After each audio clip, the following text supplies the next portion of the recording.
जीवन में हर व्यक्ति सफल बनना चाहता है, लेकिन सफल बनने के लिए आपको अच्छे विचारों को अपनाने की जरूरत है। गौतम बुद्ध के उपदेशों से आपके जीवन में सकारात्मक बदलाव आते हैं और इससे आपका जीवन बदल जाता है। यही कारण है कि बुद्ध के विचारों को सुखी जीवन का सूत्र कहा जाता है। सफल बनने के लिए हर व्यक्ति का अपना एक लक्ष्य पहले से ही निर्धारित होता है और वह उसी के अनुरूप काम करता है। लेकिन कई बार ऐसा होता है कि आप जो बनना चाहते हैं वैसा नहीं बन पाते हैं।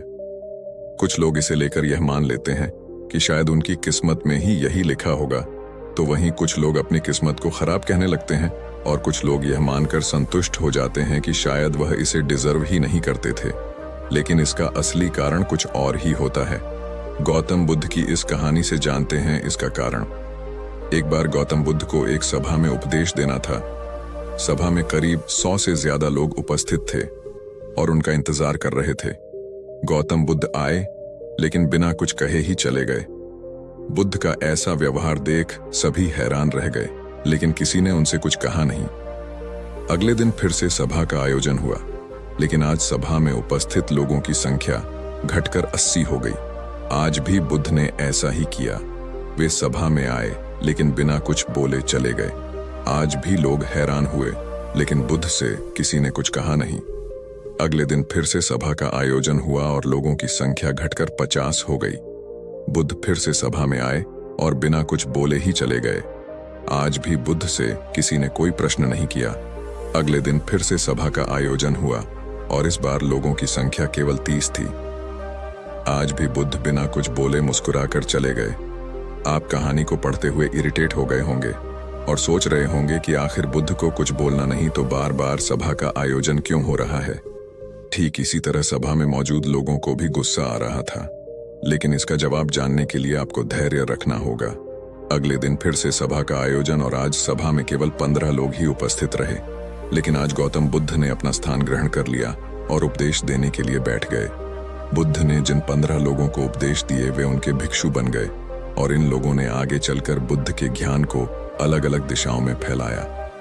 एक बार इन लोगों ने बुद्ध से प्रश्न किया कि सभा का आयोजन होने के बावजूद भी आप क्यों कई दिनों तक बिना बोले ही चले जाते थे। बुद्ध ने उत्तर दिया, मैं उन लोगों को खोज में था जो लायक हों। सभा के पहले दिन 100 से भी ज्यादा लोग थे, लेकिन उनमें से ज्यादातर लोगों को मेरे उपदेश से कुछ मतलब नहीं था। इसके बाद जो लोग अगले दिन आए उन्हें भी मेरे उपदेश से कोई मतलब नहीं था। वो तो केवल इसलिए आए थे क्योंकि वो देखना चाहते थे कि आखिर सभा में होता क्या है। लेकिन मुझे ऐसे लोगों की तलाश थी जो मेरे ज्ञान को जन जन तक पहुंचाए। मैं कई दिनों तक इसलिए बिना बोले चला गया क्योंकि मैं यह देखना चाहता था कि आखिर वो कौन लोग हैं तो सच में मेरे उपदेश को सुनना चाहते हैं और जिन्हें वास्तव में ज्ञान पाने की प्यास थी। ऐसे लोग ही रोज आए। गौतम बुद्ध कहते हैं कि जिनके भीतर धैर्य था उन्हें मुक्ति का मार्ग मिला और जो लोग जल्दबाजी में थे वो आज घर पर बैठे हुए हैं। बुद्ध कहते हैं कि जिन लोगों में धैर्य का गुण होता है वे जीवन में कुछ भी पा सकते हैं, फिर चाहे आपका लक्ष्य कुछ भी हो।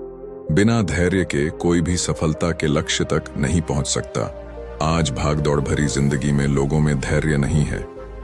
सभी में जल्दबाजी और अति शीघ्र किसी कार्य को करने की होड़ मची है। लेकिन गौतम बुद्ध बताते हैं कि अपने भीतर धैर्य को कैसे बढ़ाएं। बुद्ध कहते हैं कि निरंतर अभ्यास से हम अपने भीतर के धैर्य को बढ़ा सकते हैं। यानी आप जो भी बनना चाहते हैं उसके लिए धैर्य की आवश्यकता है।